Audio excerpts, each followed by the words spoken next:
Hello guys, welcome back to my channel. If you're new, hi, my name is Sandy. So today's video I'm going to show you guys how you can fix picture in picture not working in the new iOS 14. So without talking plenty, let's jump right into the video.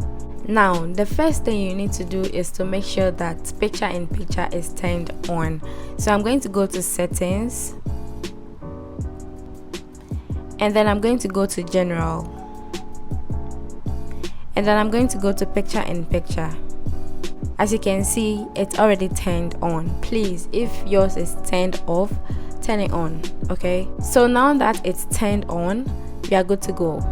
The next thing I'm going to do is go to Safari. Also, I want you to know that this doesn't work in the YouTube app. For some reason, it doesn't work in the YouTube app. It doesn't work in the Facebook app. I don't know why it's like that, and I hope in the future they'll be able to fix it. Anyways, the next thing I'm going to do is to go to Safari, and then I'm going to go to YouTube.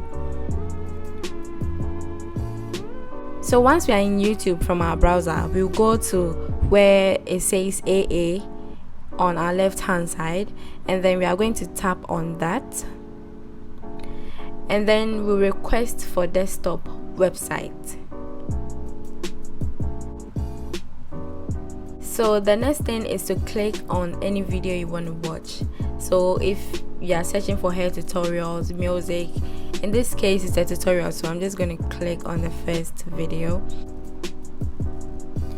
Right, once the music or the video starts playing, you just click on the home button, and then there you have it. Simple as that. So once you have it on your screen, you can move it around, you can resize it, you can do whatever you want to do with it. Make it bigger, make it smaller, however you want it. And that's it guys, that's it, very simple. Anyways, if you like this video, give it a thumbs up. Make sure you subscribe to my channel because I am lit and you want to be lit with me. If you just subscribed to my channel, thank you very much. I really appreciate you. If you didn't subscribe to my channel, thank you as well. I'm sad. What can I do, right? Anyways, yeah guys, I'll see you guys in my next video. Bye.